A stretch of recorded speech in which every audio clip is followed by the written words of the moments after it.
I'm Ally Brandfass with the Dominion Post, here with the new University High School basketball coach, Joe Schmidle. Thanks for being with us today. You're welcome. Okay, so tell me about your transition to becoming head coach and what you've been looking for in your players. Well, we're looking for a lot of different things. The transition has been a good one. I've actually had a lot of help from Coach Engel in making this a real smooth process, and I appreciate that more than anybody could know. As far as the kids are concerned, we're trying to increase their level of conditioning and making them a more versatile player, making them a lot stronger, and increasing their level of fundamentals.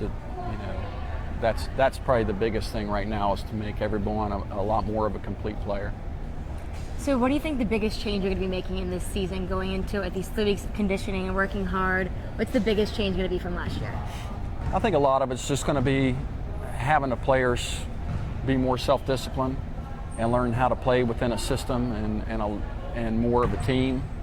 A lot of them have bad habits as far as wanting to do things on their own. There's some guys here that have some talent and have gotten away with a lot of individual skills, and they need to learn to play more within a team concept, and I think that'll make the whole team a lot better and a lot stronger. And this is your first year as the head coach, so what are your personal goals going into the season? Well, obviously, we'd love to go to the state tournament. Whether that's a realistic goal or not, a lot of people probably wouldn't think so, but that's definitely our goal and will be every year. The other thing is to create a winning environment and a positive environment. And, success will definitely breed success. And, my goal is to make sure these guys get a little bit of that success, and hopefully it'll become contagious and we can make some things happen. Good. And are there any certain players you think are really the ones to watch for this coming season?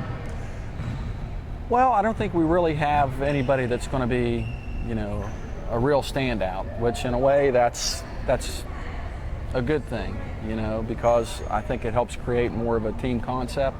But we do have a couple guys, a couple senior leaders, and Jeremy Eccles and B.J. Warner, that I'm sure most of the guys will look to for leadership, and they've got some special abilities and so on and so forth that'll definitely help the team. And our junior class as a whole, we've got a few kids there too that are some good shooters, and they got some time here last year, and I think they'll do a pretty good job as well. And there's some of you that are doing everything the way you're supposed to. We have the ability to do what's going to make a difference. The point I'm trying to emphasize is that the way that things have been in the past don't work. I think that's obvious. DJ, you know that. You're a senior. We're not going to continue to do things the way they've been done before, because you're going to have the same results. I don't think you want that. And what have you been doing this summer? What have you been working on here? What's your day-to-day routine?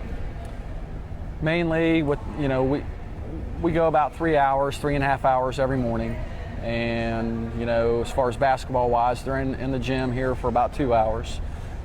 We try to spend at least an hour to an hour and 15 minutes of that working on fundamentals, ball handling, defense, rebounding, that kind of stuff. And then for the last half an hour or so, we try and let them play some pickup games and do some 5-on-5 stuff and some shooting drills and stuff that they enjoy doing and have a little bit of fun. So we try and mix it up a little bit and let them have a little bit of everything. How's your transition been, going from being just a teacher at the school to coming and being the full-on head basketball coach? What's the chemistry been like? Well, I think I think things have gone really well, with my relationship with the kids. A lot of it, I think, has been a wake-up call for them. I'm kind of no nonsense in a lot of ways. I like to have a good time. I like to joke around, but they also know that there's a time and a place for that. And most of the time when we're out here, it's a business. I'm very technical about a lot of things. I might tell them a lot of things they're not used to hearing, that they don't want to hear. But it also lets them know where they need to improve, and I think they appreciate that. I think they're learning. And just the amount of time. It's it's overwhelming. You know, I've coached under a couple different head coaches, and I appreciate what they've done a lot more now than what I did when I was an assistant, because it's a whole different ball game. It's been a great experience, but it's a challenge. All right, well, thank you for talking with this coach, and good luck this next year. All right, thank you. 1, 2, 3, Hawks.